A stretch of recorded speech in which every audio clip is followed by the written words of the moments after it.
Horas. Kita bertemu kembali dengan renungan harian Carpe Diem untuk edisi hari ini 6 Januari 2022. Kiranya damai sejahtera Allah yang melampaui segala akal memelihara hati dan pikiranmu di dalam Kristus Yesus Tuhan kita. Mari kita memulai renungan hari ini dengan bernyanyi buku Ende nomor 14 bait yang keempat dan kelima. Puji hamu Jehovah tutu.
Ayat harian HKBP hari ini terdapat di dalam 1 Tawarikh 29 ayat yang ke-11.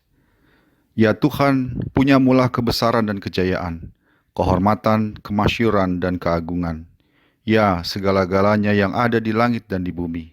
Ya Tuhan, punyamulah kerajaan, dan Engkau yang tertinggi itu melebihi segala-galanya sebagai kepala. Sahabat Carpe Diem yang dikasihi Tuhan, kita sudah memasuki hari ke-6 di tahun 2022 ini. Jika kita melakukan kilas balik ke tahun 2021 yang baru berlalu, kita pasti bisa menghitung bahwa bukan hanya kesulitan yang kita pernah rasakan, namun keberhasilan pun ada kita raih. Baik itu yang diraih oleh kita sebagai orang tua atau pribadi, maupun yang diraih anak-anak kita, ataupun keberhasilan yang diraih secara keluarga.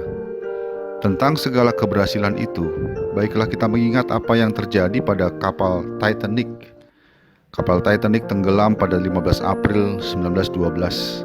Kapal uap yang mewah tersebut tenggelam pada dini hari di kesempatan berlayar yang pertama karena menabrak gunung es.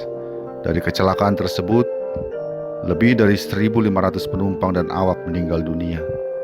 Ternyata, sebelumnya nahkoda dan pembuat kapal ini dengan sombongnya berkata bahwa Tuhan pun tidak bisa menenggelamkan kapal itu karena begitu megah dan kokohnya. Dari kisah itu kita belajar bahwa keberhasilan bisa membuat kita sombong dan akhirnya jatuh ke dalam bencana. Ketika Daud dan para pembesar Israel ingin mendirikan bait Allah, mereka menyadari bahwa mereka bukanlah yang ditunjuk Allah untuk melakukannya, tetapi Salomo lah orangnya. Karena itu mereka mengumpulkan dan menyumbangkan harta yang dibutuhkan untuk persiapan pembangunan itu. Satu hal yang diajarkan oleh Daud dan pembesar Israel saat itu adalah bahwa sekalipun mereka mampu, namun mereka tunduk kepada kehendak Allah, bahwa Salomo lah yang seharusnya membangun bait Allah, bukan mereka.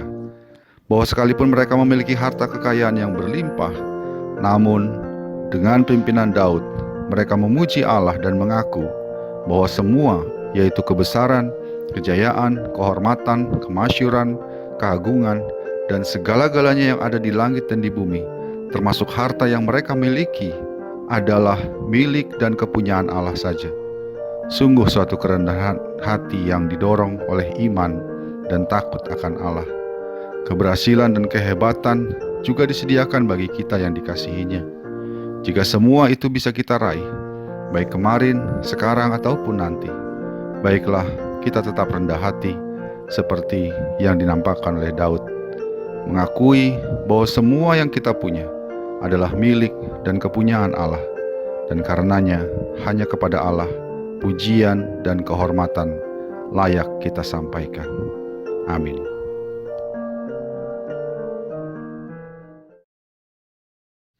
Marilah kita berdoa. Ya Bapa, terima kasih untuk banyak kebaikan yang boleh kami terima dari Engkau. Kau berkenan memberikan kepada kami makanan dan minuman memelihara kehidupan kami.